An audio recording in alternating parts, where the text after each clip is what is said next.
పొద్దున్నే నిద్రలేవగానే ఇంకా కళ్ళు కూడా పూర్తిగా తెరుచుకోకముందే ఒక రకమైన బరువుగా అనిపిస్తుంది కదా. అవును, అది శరీరంలోనా లేక మనసులోనా అని కూడా అర్థం కానొక ఫీలింగ్. సరిగ్గా అదే.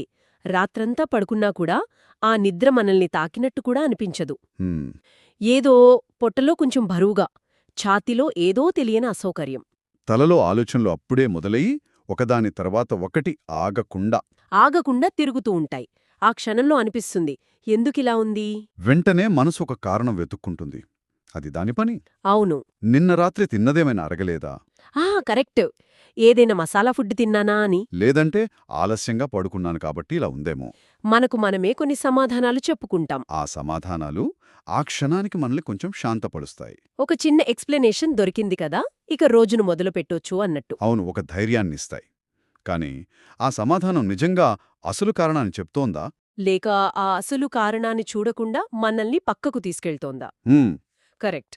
ఆ తాత్కాలిక సమాధానంతోనే మనం ముందుకెళ్ళిపోతాం. ఎందుకంటే ఆగడానికి సమయం లేదు కదా. అస్సల్లేదు.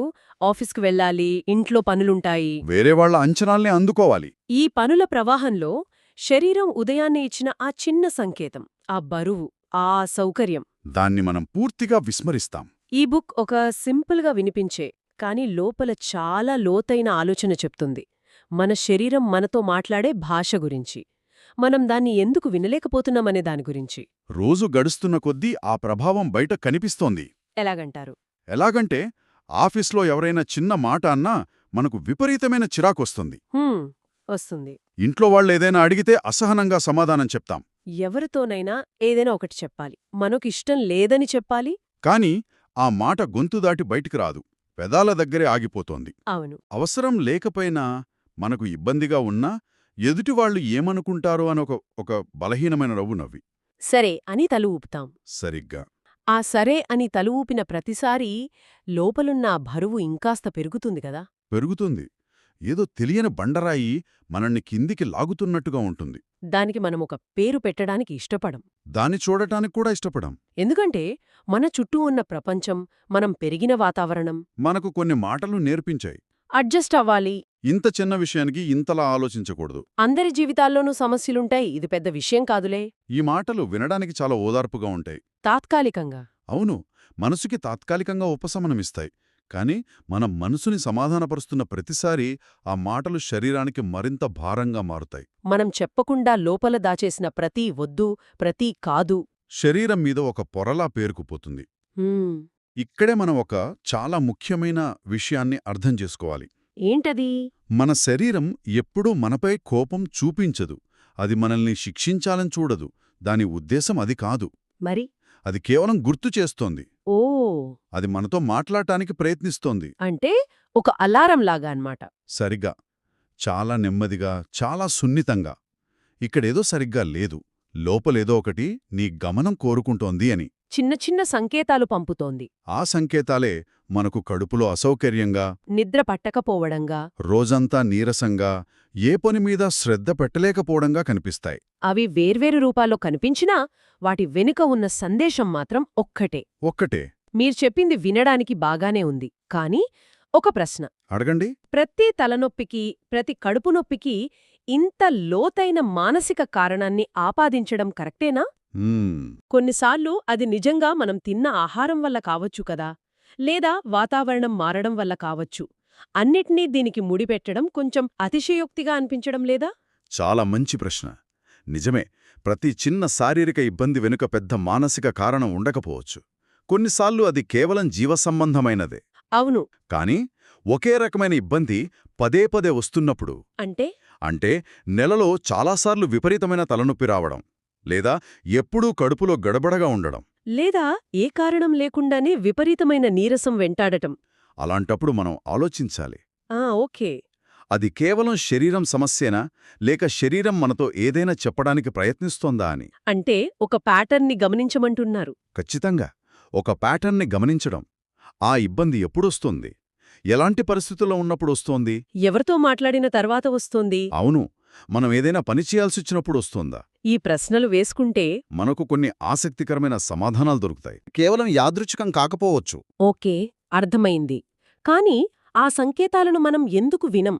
ఎందుకు అంత సులభంగా పక్కన పెట్టేస్తాం? ఎందుకంటే ఎందుకంటే వినడమంటే ఆగడం. అవును, ఆగి ఒక్క క్షణం మనల్ని మనం చూసుకోవడం. ఆ క్షణం ఆగితే మనమిన్ని రోజులుగా కష్టపడి నిర్మించుకున్న మన దినచర్య, మన అలవాట్లు, మన గుర్తింపు ఇవన్నీ ప్రశ్నార్థకంగా మారతాయేమోనన్న భయం. మనం రోజూ పరుగెడుతున్న ఈ పరుగున ఆపితే వెనకబడిపోతామేమన్న ఆందోళన. నిజం.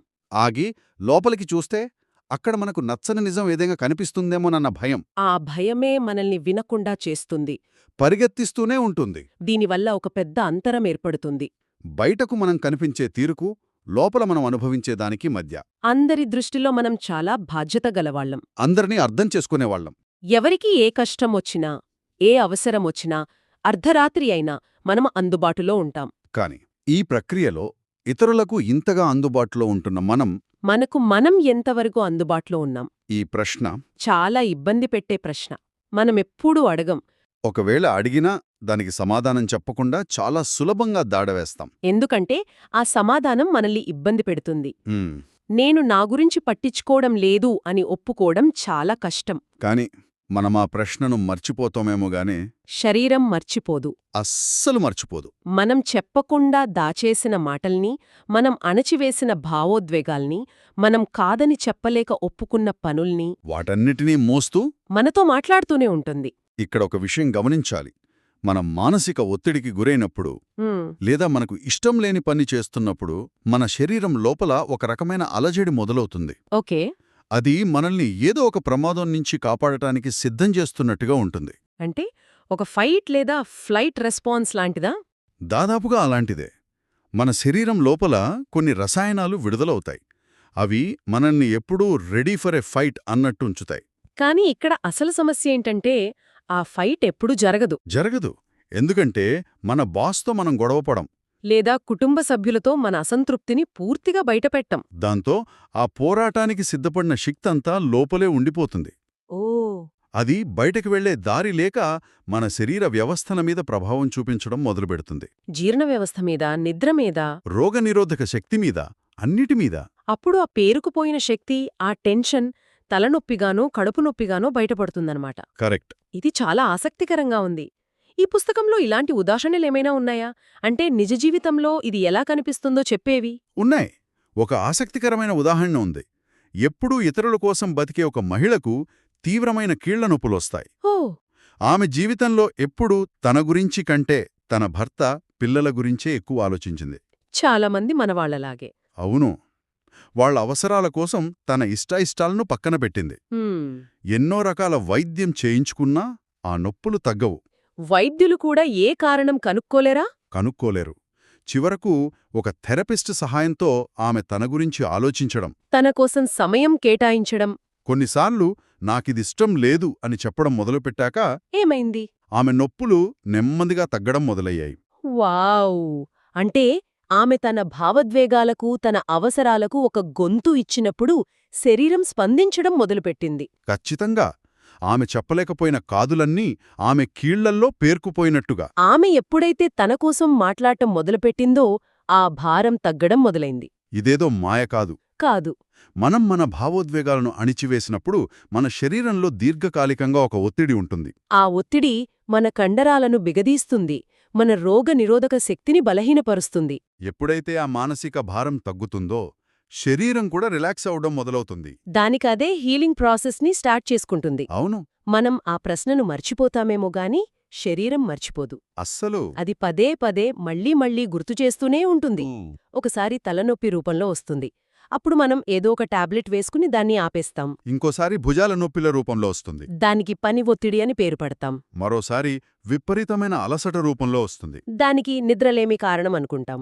కాని ప్రతిసారి రూపం మారుతున్నా అది అడుగుతున్న ప్రశ్న ఒక్కటే. దాని భాష ఒక్కటే. ఆ భాష వెనుకున్న అసలు అర్థమేమిటి? అది మనతో ఏం చెప్పాలని ఇంతగా ప్రయత్నిస్తోంది. మన శరీరం ఇంతగా స్పందిస్తున్నప్పుడు, ఇంతలా మన దృష్టిని ఆకర్షించడానికి ప్రయత్నిస్తున్నప్పుడు అది చెప్పాలనుకుంటున్న అసలు విషయమేంటి? అది కేవలం నిన్న రాత్రి తిన్న ఆహారం గురించో, సరిగ్గా నిద్రపోకపోవడం గురించో మాత్రమే మాట్లాడుతుందా? లేక మనం ఎవరితోనో చెప్పాలనుకుని కూడా చెప్పకుండా గొంతులోనే ఆపేసిన మాటల గురించి మాట్లాడుతుందా?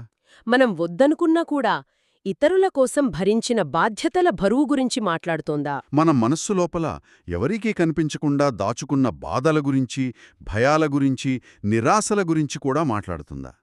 ఆ ప్రశ్నకు వెంటనే ఒక సమాధానం దొరకాలని లేదు. నిజమే. కొన్నిసార్లు కొన్ని ప్రశ్నలతో అలాగే ఉండిపోవడమే ముఖ్యం. ఆ ప్రశ్నతో ప్రయాణించడం. ఆ ప్రశ్నను మనసులో ఉంచుకుని మన శరీరమిచ్చే చిన్న చిన్న సంకేతాలను గమనించడం మొదలుపెడితే చాలు. అంతే. బహుశా మన శరీరం ఇంతకాలంగా మనతో చెప్పడానికి ప్రయత్నిస్తున్న ఆ విషయమేమిటంటే, కొన్నిసార్లనిపిస్తోంది కదా, రోజంతా అంతా బాగానే ఉంటుంది, నవ్వుతూ ఉంటాం, అందరితో మాట్లాడుతూ ఉంటాం, పనులన్నీ అయిపోతాయి. కాని రాత్రి ఒంటరిగా పడుకునే ముందు ఎక్కడనుంచో తెలియని ఒక బరువు వచ్చి మీద పడుతుంది. అదొక అలసట. కాని అది శారీరకమైన అలసట కాదు, ఇంకేదో లోపల ఏదో లెక్క సరిపోనట్టుగా ఉంటుంది. అవును, బయటకంతా ఎంత ప్రశాంతంగా కనిపిస్తోందో లోపల అంత అశాంతిగా ఉంటుంది. ఈ రెండింటి మధ్య ఉన్న దూరం, ఆ గ్యాప్, అదే మనం రోజూ మోసే భారమేమో. బహుశా మనం రోజూ చెప్పే కొన్ని చిన్న చిన్న మాటలు, సరే, పర్లేదు, చూద్దాం, ఈ మాటల వెనుక మనం చెల్లించే మూల్యమది. అంటే దీన్ని కొంచెం లోతుగా ఆలోచిస్తే మన శరీరం మనతో ఏదో చెప్పడానికి ప్రయత్నిస్తున్నట్టుంటుంది. కాని మనం వినం. మనం అస్సలు వినం. ఎందుకు విస్మరిస్తాం ఆ సంకేతాలని? మన మాటకి, మనసులోని భావానికి పొంతన లేనప్పుడు శరీరం ఎలా రియాక్ట్ అవుతుంది? ఆ రియాక్షనే ఆ రాత్రిపూట వచ్చే భారం. ఓకే, దీన్ని కొంచెం విడమర్చి చూద్దాం. ఈ బయట మనం చూపించే ప్రశాంతత ఉంది గదా, దాని వెనక ఒక అసమతుల్యత, ఒక ఇంబ్యాలెన్స్ నడుస్తోందని మనలో చాలామందికి అర్థం కాదు. మనం చెప్పకుండా ఆపేసిన మాటలు, మింగేసిన కోపం, దాచిపెట్టిన నిరాశ, వీటన్నింటినీ మోస్తూ తిరుగుతాం. ఇది మనకు ఎంత అలవాటుగా మారిపోతుందంటే అదే మన జీవితం అనిపిస్తుంది. సరిగ్గా అదే. ఇక్కడ ఆసక్తికరమైన విషయమేంటంటే, ఈ అలవాటు మనకు తెలియకుండానే చాలా సహజంగా వచ్చేస్తుందన్నమాట. అంటే సంఘంలో మంచిగా ఉండటానికి, గొడవలు పడకుండా ఉండటానికి మనం నెమ్మదిగా, చాలా నెమ్మదిగా మన అసలు ఇష్టాలను, అభిప్రాయాలను పక్కన పెట్టేస్తాం. అందరితో మంచిగా ఉండాలి అనుకుంటాం గాబట్టి. అవును, మన చుట్టూ ఉన్నవాళ్లకి మనం చాలా మంచివాళ్లలా, ఎప్పుడూ నవ్వుతూ ఉండేవాళ్లలా, దేనికి ఇబ్బంది పడనివాళ్లలా కనిపిస్తాం. ఆ గుర్తింపు, అది ఒక రకమైన బహుమతిలా అనిపిస్తుంది మనకు. ఆ బహుమతి కోసం మనం ఏమైనా చేస్తాం. దాంతో లోపలేం జరుగుతున్నా పట్టించుకోం. కాలక్రమేణా ఈ బయటి ప్రవర్తనే మన నిజమైన స్వభావమని మనం భ్రమపడతాం. అద్భుతమైన మాట అది. కాని శరీరం మాత్రం ఆ లెక్కను ఎప్పటికప్పుడు సరిచేస్తూనే ఉంటుంది. దానికబద్ధం చెప్పడం రాదు. అంటే మనం చెప్పిన సరే అనే అబద్ధాన్ని మనమే నమ్మడం మొదలుపెడతాం. ఒక చిన్న ఉదాహరణ. మన ఆఫీస్లో తలమునకలయ్యే పనిలో ఉన్నాం, అస్సలు టైం లేదు. అప్పుడే ఒక కొలీగ్ వచ్చి, ఈ ఒక్క పని చేసి పట్టవా, చాలా అర్జెంట్ అని అడుగుతారు.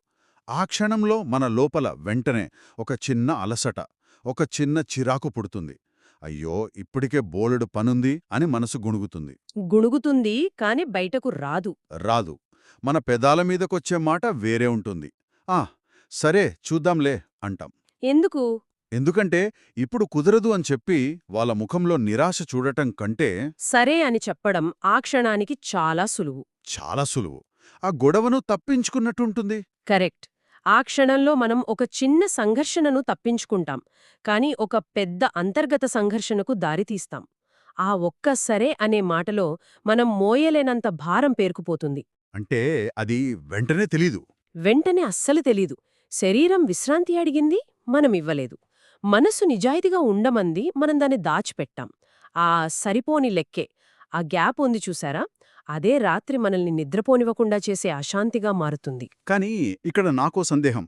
అందరితో మంచిగా ఉండటం, సర్దుకుపోవటం అనేది అదొక మంచి క్వాలిటీ కదా. ఎప్పుడూ లేదు, కుదరదు అని మొహం మీదే చెప్పేవాళ్ళని ఎవరూ ఇష్టపడరు. మరి ఆ గీత ఎక్కడ గీయాలి? ఎందుకంటే మనం ఎవరికీ హాని చెయ్యట్లేదు గదా అనే భావన ఉంటుంది మనలో. ఇది చాలా మంచి ప్రశ్న. మనం ఎవరికీ హాని చెయ్యట్లేదు అనే భ్రమలో మనకు తెలియకుండానే మనమీద మనమే ఒక హాని చేసుకుంటున్నాం. మనమీద మనమే. అవును. దయగా ఉండటానికి, మనల్ని మనం వదిలేసుకోవడానికి చాలా తేడా ఉంది. మనం సరే అని చెప్పినప్పుడు అది నిజంగా అవతలి వ్యక్తి మీద దయతో చెబుతున్నామా, లేక వాళ్ళు మన గురించి ఏమనుకుంటారో అనే భయంతో చెబుతున్నామా? ఆ తేడా ముఖ్యం. చాలా ముఖ్యం. దయ అనేది మన శక్తి నుంచి వస్తుంది, భయం మన బలహీనత నుంచి వస్తుంది. ఇది చాలా నెమ్మదిగా జరిగే ప్రక్రియ. మన శరీరం చాలా తెలివైంది. అది వెంటనే పెద్దగా రియాక్ట్ అవ్వదు. అది చాలా ఓపికగా, మనం ఆగి, మనల్ని మనం గమనించుకునే వరకు వేచి చూస్తుంది. ఆ, ఎదురుచూపులో భాగంగానే చిన్న చిన్న సిగ్నల్స్ పంపిస్తూ ఉంటుందన్నమాట. సరిగ్గా అవే ఆ సిగ్నల్స్. ఆ సంకేతాలే బహుశా ఈ నిద్రలేని రాత్రులు, తరచూ వచ్చే కడుపు సమస్యలు, అజీర్తి, గ్యాస్ లాంటివి. కారణం తెలియని అలసట. అవును, కారణం లేకుండానే రోజంతా నీరసంగా, అలసటగా అనిపించడం, ఇవన్నీ కావచ్చు. పైకి చూస్తే ఇవన్నీ వేర్వేరు ఆరోగ్య సమస్యల్లా కనిపిస్తాయి కదా. అవును. నిద్రలేమికి ఒక డాక్టర్, కడుపు నొప్పికి ఇంకో డాక్టర్, అలసటకు మరో కారణం వెతుక్కుంటాం. అయితే వీటన్నింటి వెనుక ఒకే మూలం ఉండే అవకాశముందా? లేక ఇది కొంచెం అతిశయోక్తిగా అనిపిస్తుందా? ఎందుకంటే అలసటకు పోషకాహార లోపం లాంటివి కూడా కారణం కావచ్చు కదా. ఖచ్చితంగా. ఇది అతిశయోక్తి కాదు. కానీ దీన్ని సరిగ్గా అర్థం చేసుకోవాలి. మనం లేదు అని చెప్పకపోవడమనేది మన శరీరంలో ఒక క్రానిక్ స్ట్రెస్ రెస్పాన్స్ను మొదలుపెడుతుంది. అంటే మన ఒత్తిడిని కంట్రోల్ చేసే సిస్టమ్ అది నిరంతరం యాక్టివ్గా ఉంటుంది. మనం పదే పదే మన మనసుకు విరుద్ధంగా నడుచుకున్నప్పుడు? అవును. అప్పుడు ఆ సిస్టమ్ ఓవర్లోడ్ అవుతుంది. దానివల్ల మన జీర్ణ వ్యవస్థ బలహీనపడుతుంది, ఇమ్యూనిటీ తగ్గుతుంది, నిద్ర సైకిల్ దెబ్బతింటుంది. ఓ, సో పోషకాహార లోపం ఉండొచ్చు, కానీ ఈ మానసిక ఒత్తిడి దాన్ని మరింత ఎక్కువ చేస్తుంది. ఆ అజీర్తికి అసలు కారణం మనం తిన్న ఆహారం కాకపోవచ్చు, మనం మింగేసిన మాటే కావచ్చు. అంటే మనం అణిచిపెట్టుకున్న భావాలు కేవలం మానసికంగానే కాదు, శారీరకంగా కూడా వ్యక్తమవుతాయి. లక్షణాలు వేరేనా, మూలం మాత్రం మన భావాలను మనం గౌరవించుకోకపోవడమే. ఇది వింటుంటే మనం ఎంత నిశ్శబ్దంగా మనల్ని మనం శిక్షించుకుంటామో అర్థమవుతోంది. అవును, ఆశ్చర్యంగా ఉంటుంది. దాదాపు ప్రతి 10 మందిలో 7 తమ అవసరాల కన్నా ఇతరుల అభిప్రాయాలకే ఎక్కువ విలువిస్తున్నారట. ఇష్టం లేకపోయినా పని ఒప్పుకోవడం, కేవలం అవతలి వాళ్లను నిరాశపరచకూడదని. 70% చాలా పెద్ద సంఖ్య అది. పెద్ద సంఖ్యే, కానీ మనందరికీ తెలిసిన నిజం కూడా. మనమొకటి అర్థం చేసుకోవాలి. మనం లేదు అని చెప్పిన ప్రతిసారీ మనం దేనికో అవును అని చెబుతున్నాం. వావ్, అది చాలా పవర్ఫుల్ కదా. మనమొక అదనపు పనికి లేదు అన్నప్పుడు మన విశ్రాంతికి అవును అన్నట్టు. మనం ఒక అనవసరమైన పార్టీకి రాను అన్నప్పుడు మన కుటుంబంతో గడిపే సమయానికి అవును అన్నట్టు. మరి మనం చెప్పని లేదులు ఎక్కడికి పోతాయి? బయటకు రానప్పుడేమవుతాయి? లోపలే ఉండిపోతాయి. లోపలే ఉండిపోతాయి. అవి మనసులో, మన ఆలోచనల్లో నిరంతరం తిరుగుతూనే ఉంటాయి. ఆ అణచివేత శరీరానికి విపరీతమైన భారంగా మారుతుంది. ఆ భారమే కొన్నిసార్లు తలనొప్పిగా, కొన్నిసార్లు కడుపులో గడబడగా, మరికొన్నిసార్లు ఎంత నిద్రపోయినా తీరని అలసటగా బయటపడుతుంది. ఈ నిరంతర సర్దుకుపోవటంలో, అందరినీ ఓకే అనిపించే ప్రయత్నంలో మనం అసలు ఏం కోల్పోతున్నాం? మన ప్రశాంతతనా, మన ఆరోగ్యమా, లేక మనతో మనకున్న సంబంధాన్నా? నాకనిపించిందేంటంటే మనం అన్నిటికన్నా ముఖ్యంగా మనతో మనకున్న నిజాయితీని కోల్పోతున్నాం. నిజాయితీ? మన శరీరం మనతో మాట్లాడటానికి ప్రయత్నిస్తున్నప్పుడు దాన్ని వినగలిగే సామర్థ్యాన్ని కోల్పోతున్నాం. ఒక్కసారి ఇలా ఆలోచించండి. ఒకవేళ మీ శరీరానికి మాట్లాడటం వస్తే అది ఏ ఒక్క లేదు అనే మాటను గట్టిగా అరుస్తుంది. ఆ, మరి ఆ లేదు చెప్పడం ద్వారా మనం మనకోసం ఏ మొదటి చిన్న అవునును చెప్పుకోబోతున్నాం. కొన్నిసార్లు సమాధానాల కన్నా సరైన ప్రశ్నలు వేసుకోవడం ముఖ్యం కావచ్చు. బహుశా ఈ ఆలోచనను ఇక్కడే వదిలేద్దాం. తర్వాతిసారి ఎవరైనా ఏదైనా అడిగినప్పుడు సరే అనే ముందు ఒక్క క్షణం, కేవలం ఒక్క క్షణం ఆగితే చాలేమో. ఈ మధ్య నాకు తరచుగా ఒక ఆలోచన వస్తుంది. ఏంటది? మనం మన శరీరంతో ఎంత డిస్కనెక్ట్ అయిపోయాం కదా.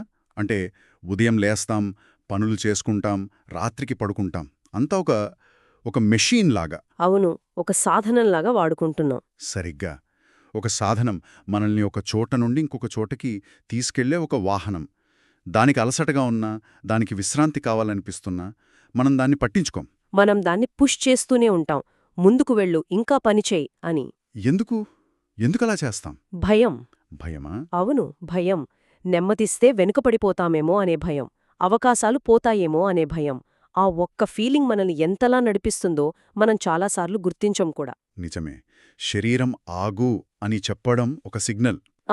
అది మనల్ని మనం కాపాడుకోవడానికిచ్చే ఒక సూచన. కాని మనం దాన్ని ఒక బలహీనతగా చూస్తున్నాం, ఒక అపజయంగా చూస్తున్నాం. మన శరీరం మన శత్రువు కాడు కదా. కాదు, మనతో పాటే ప్రయాణం చేసే ఒక స్నేహితుడు. కానీ ఆ స్నేహం మనమెక్కడో మర్చిపోయాం. ఈరోజు మనం అంటే పెద్ద పెద్ద మార్పుల గురించి కాదు గాని ఆ స్నేహాన్ని మళ్ళీ మొదలుపెట్టే ఒక చిన్న అడుగు గురించి మాట్లాడుకుందాం. మన శరీరం మనతో ఏమి చెప్పడానికి ప్రయత్నిస్తోందో కొంచెం చెవిపెట్టి వినడం గురించి. అది చాలా చిన్న విషయంగా అనిపిస్తుంది. ఇప్పుడైతే నాకు విశ్రాంతి అవసరం అని మనకు మనం చెప్పుకోవడం. కానీ అది చాలా కష్టం మొదట్లో. అవును, చాలా అసౌకర్యంగా ఉంటుంది. ఏదో తప్పు చేస్తున్నట్టు, పని దొంగతనం చేస్తున్నట్టు. ఆ మాటని మనసులో అనుకోవడానికే ఒక రకమైన గిల్ట్ ఫీలింగ్ వస్తుంది. ఖచ్చితంగా. ఎందుకంటే మనం పెరిగిన వాతావరణం, మన చుట్టూ ఉన్న సమాజం అంతా మనకు నేర్పిందొకటే: నిరంతరం బిజీగా ఉండాలి, ఖాళీగా ఉండడమంటే టైం వేస్ట్ చేస్తున్నట్టు. హసల్ కల్చర్ అంటారు గదా. అదే, ఆ కల్చర్లో విశ్రాంతి తీసుకోవడం ఒక లగ్జరీ లేదా సోమరితనం. ఈ మధ్య ఎవ్వర్ని కదిపినా ఏం చేస్తున్నావ్ అనడం ఒక కామన్ ప్రశ్న అయిపోయింది. ఏం చెయ్యట్లేదు, ఖాళీగా ఉన్నాను అని చెప్పడానికి ఎంతమందికి ధైర్యం ఉంటుంది? చాలా తక్కువ మందికి. ఎందుకంటే మన విలువ మనం చేసే పనితో ముడిపడిపోయింది. మనం ఎంత ఉత్పాదకంగా ఉంటే మనకంత విలువనమాట. ఆ ఆలోచన మనలోకి ఎంత లోతుగా ఇంకిపోయిందంటే శరీరం నెత్తి నోరు కొట్టుకుని ఆగు, ప్లీజ్ ఆగు అంటున్నా మనం వినం. ఎందుకంటే ఆగితే మన విలువ తగ్గిపోతుందేమోనని లోపలెక్కడో ఒక భయం. సరిగ్గా ఇక్కడే అసలు వైరుధ్యముంది. మన శరీరమేమో, మన జీవశాస్త్రమేమో నన్ను నేను కాపాడుకోవాలి అంటుంది. మన చుట్టూ ఉన్న ప్రపంచమేమో ఆగకు, పరిగెత్తు అంటుంది. ఈ రెండింటి మధ్య నలిగిపోతున్నాం మనం. ఈ క్రమంలోనే మనం మన శరీరాన్ని ఒక స్నేహితుళ్లా కాకుండా మన లక్ష్యాలకు అడ్డు వచ్చే ఒక శత్రువులా చూడటం మొదలుపెడతాం. ఆ స్నేహితుడితో సంబంధాన్ని మళ్ళీ ఎలా కలుపుకోవాలి? ఒకవేళ ఆ స్నేహితుడు చెప్పే మాట వినడం మొదలుపెడితే ఏమవుతుంది? స్పష్టత వస్తుంది. స్పష్టత. ఎలాంటి స్పష్టత? ఏ పని మన శక్తిని నిజంగా హరిస్తోంది, ఏ మనుషులతో మాట్లాడిన తర్వాత మనం పూర్తిగా డ్రెయిన్ అయిపోతున్నాం, ఏ ఆహారం తిన్న తర్వాత మనకు బద్ధకంగా, నీరసంగా అనిపిస్తోంది, ఇలాంటివన్నీ మెల్లగా అర్థమవ్వడం మొదలవుతాయి. అంటే మన శరీరం ఒక దిక్సూసిలాంటిదనమాట. ఒక నిజాయితీగల దిక్సూచి. అది అబద్ధం చెప్పదు. కాని ఆ స్పష్టత అదొక్క రోజులో వచ్చేస్తుందా? అస్సలు రాదు. అదొక ప్రక్రియ, చాలా నెమ్మదైన ప్రక్రియ. మన శరీరం చెప్పేది వినే సామర్థ్యం అది ఒక కండరం లాంటిది. ఓకే. దాన్ని మనం ఇన్నాళ్లు వాడలేదు, సో అది బలహీనపడిపోయింది. దాన్ని మళ్ళీ బలోపేతం చెయ్యాలి. అవును, చిన్న చిన్న విషయాలను గమనించడంతో మొదలుపెట్టాలి. ఉదాహరణకు ఒక ముఖ్యమైన మీటింగ్ తర్వాత ప్రతిసారి మీకు ఎందుకు తలనొప్పి వస్తోంది? టెన్షన్ వల్ల కావచ్చు. ఆ టెన్షన్ ఎందుకొస్తోంది?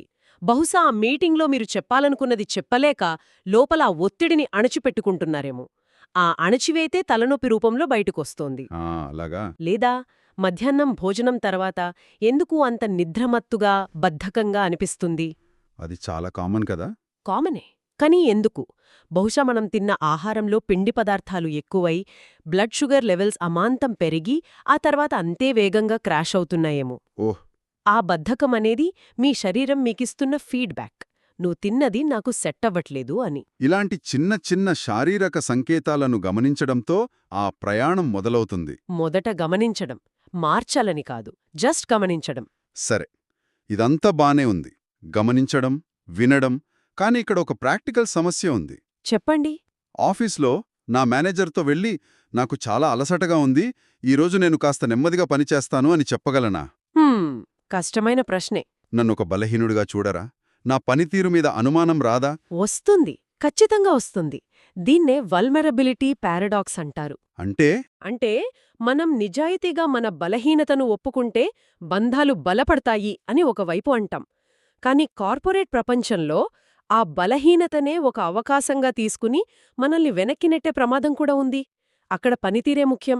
అంటే నాకు రెస్ట్ కావాలి అని చెప్తే నాకు ఈ పని చేసే కెపాసిటీ లేదు అని వాళ్ళు అర్థం చేసుకునే ప్రమాదం ఉందన్నమాట. ఉంది. అయితే మన శరీరం చెప్పేది వినడం వల్ల మన కెరీర్కే ప్రమాదం ఏర్పడవచ్చా? ఇది చాలా సంక్లిష్టంగా ఉంది. ఒకవైపు మన ఆరోగ్యం, మరోవైపు మన ఉద్యోగం. ఎలా బ్యాలెన్స్ చేయాలి? ఇక్కడే అసలైన మార్పు మొదలవ్వాలి. ఎక్కడ? మన లోపల. మార్పు అనేది మీ మేనేజర్తో చెప్పడంతో మొదలవ్వదు, అది మీకు మీరు చెప్పుకోవడంతో మొదలవుతుంది. అంటే ముందు మీరు దాన్ని అంగీకరించాలి. అవును, నాకు అలసటగా ఉంది, ఇది నిజం. ఈ చిన్న అంగీకారం అదే మొదటి అడుగు. ఓకే, ఒప్పుకున్నాను. తర్వాత? ఆ అంగీకారం వచ్చినప్పుడు పరిష్కారాలు అవే కనిపిస్తాయి. అవి బయటి నుండి రావు, మన లోపలి నుండే వస్తాయి. బహుశా ఆ రోజు రాత్రి కొంచెం త్వరగా పడుకోవచ్చు, సోషల్ మీడియా చూడటం ఆపి. హ్మ్. లేదా లంచ్ బ్రేక్లో ఒక 10 నిమిషాలు ఫోన్ పక్కన పెట్టి ప్రశాంతంగా కళ్ళు మూసుకుని కూర్చోవచ్చు. అది చేయొచ్చు. లేదా ఒక అనవసరమైన మీటింగ్కి సారీ, నాకు వేరే ముఖ్యమైన పని ఉంది అని చెప్పవచ్చు. ఆ ముఖ్యమైన పని ఏంటి? మీకు మీరు ఇచ్చుకునే ఆ 10 నిమిషాల విశ్రాంతే ఆ ముఖ్యమైన పని. ఆహా, అంటే పెద్ద పెద్ద యుద్ధాలు చేయక్కర్లేదు, చిన్న చిన్న సరిహద్దులు గీసుకోవడం. సరిగ్గా. ఆ చిన్న చిన్న నిర్ణయాలే కాలక్రమేణా పెద్ద మార్పును తెచ్చుతాయి. ఈ మాటలన్నీ వింటున్నప్పుడు నాకనిపిస్తోంది, చాలామందికి ఇది నాకదే కదా అని అనిపిస్తూ ఉంటుంది. ఖచ్చితంగా. మనందరి జీవితాల్లోని మౌనాలు, లోపల దాచుకునే అలసటలు, భయాలు అన్నీ చాలా వరకు ఒకేలా ఉంటాయి. అందుకే ఈ అనుభవం అందరికీ అంతలా కనెక్ట్ అవుతుంది. ఇది యాదృచ్ఛికం కాదు, ఇది మనందరి ఉమ్మడి మానవ అనుభవం. అవును. అయితే ఇక్కడొక విషయం. ఉమ్, ఈ ఫీలింగ్స్ వచ్చాయని మనం వాటిని వెంటనే మార్చేయాలని ప్రయత్నించకూడదు. ఎందుకు? అలా ప్రయత్నిస్తే అది కూడా ఇంకో పనిలా, ఇంకో టార్గెట్లా, ఇంకో ఒత్తిడిలా మారిపోతుంది. ఈ రోజు నేను నా అలసటను జయించాలి అన్నట్టు. నిజమే, అది కూడా ఓ పనే. దానికంటే ముందు చేయాల్సింది ఒకటే. ఏంటది? మెల్లగా గమనించడం. అంతే. మార్చాలని చూడకుండా. మార్చాలని చూడకుండా, ఎలాంటి జడ్జ్మెంట్ లేకుండా, ఓ నాకిలా అనిపిస్తోందా, ఓకే. ఆ గమనింపే మన శరీరం మన నుండి కోరుకునే మొదటి గౌరవం. ఆ గమనింపులోంచే సమాధానాలు వస్తాయంటారా? అవే నెమ్మదిగా బయటపడతాయి, మనం వెతకక్కర్లేదు. సో ఒకసారి ఈ సంభాషణను వెనక్కి తిరిగి చూస్తే ఇక్కడ 3 పొరలు కనిపిస్తున్నాయి నాకు. హ్మ్, మొదటిది మన జీవశాస్త్రం, మన శరీరం మనతో మాట్లాడే భాష. హ్మ్, రెండోది సమాజం, మనల్ని ఆగకుండా పరిగెత్తమని చెప్పే బయటి శబ్దం. కరెక్ట్. మూడోది మన వాస్తవికత, ఆఫీస్ లాంటి చోట్ల మనం ఎదుర్కొనే సవాళ్లు. ఈ మూడింటినీ మనం అర్థం చేసుకున్నప్పుడే మనం ఎక్కడున్నామో ఒక స్పష్టత వస్తుంది. అంతిమంగా ఇది మనల్ని మనం శిక్షించుకునే పద్ధతి నుండి మనల్ని మనం గౌరవించుకునే పద్ధతికి మారే ప్రయాణం. ఈ ప్రయాణంలో కొన్ని ప్రశ్నలకు వెంటనే సమాధానాలు దొరకకపోవచ్చు. దొరకాల్సిన అవసరం కూడా లేదు. నాకెందుకిలా అనిపిస్తోంది అనే ప్రశ్న మనసులో ఉంటే చాలు. దానికి ఆ రోజే జవాబు రావక్కర్లేదు. అస్సలక్కర్లేదు. ఆ ప్రశ్నను, ఆ గమనింపును మనతో పాటే అలా ఉండనివ్వాలి. దాన్ని అలా ఉండనివ్వడంలోనే ఒక ప్రశాంతత ఉంటుంది, ఒక అంగీకారం ఉంటుంది. ఈ ఆలోచనలను, ఇలాంటి ప్రశ్నలను మనం ఇక్కడతో ఆపేయాల్సిన అవసరం లేదు. లేదు, ఈ సంభాషణ ఒక ప్రారంభం మాత్రమే. మనల్ని మనం అర్థం చేసుకునే ప్రయాణం నిరంతరం కొనసాగుతూనే ఉంటుంది. నిజం. అసలు సరైన ప్రశ్నలు వేసుకోవడం మొదలుపెట్టినప్పుడే సగం ప్రయాణం పూర్తయినట్టు. నేను ఎందుకు అలసిపోయాను అని కాకుండా, నా శరీరం నాకు ఏం చెప్పడానికి ప్రయత్నిస్తోంది అని అడగడం మొదలుపెట్టినప్పుడు మన దృక్కోణమే మారిపోతుంది. వెల్నెస్ గీక్స్లో ఇలాంటి సంభాషణలు, ఆలోచనలు మనం ఇంకా మెల్లగా అన్వేషిస్తూనే ఉంటాం. అవును. ఈ సంభాషణ మీకు కనెక్ట్ అయింది అనిపిస్తే ఛానల్ని సబ్స్క్రైబ్ చేసి ఇతర ఎపిసోడ్స్ వీడియోలు కూడా ఒకసారి చూడండి. అవన్నీ కూడా దాదాపు ఇదే ప్రశాంతమైన ప్రవాహంలో ఉంటాయి.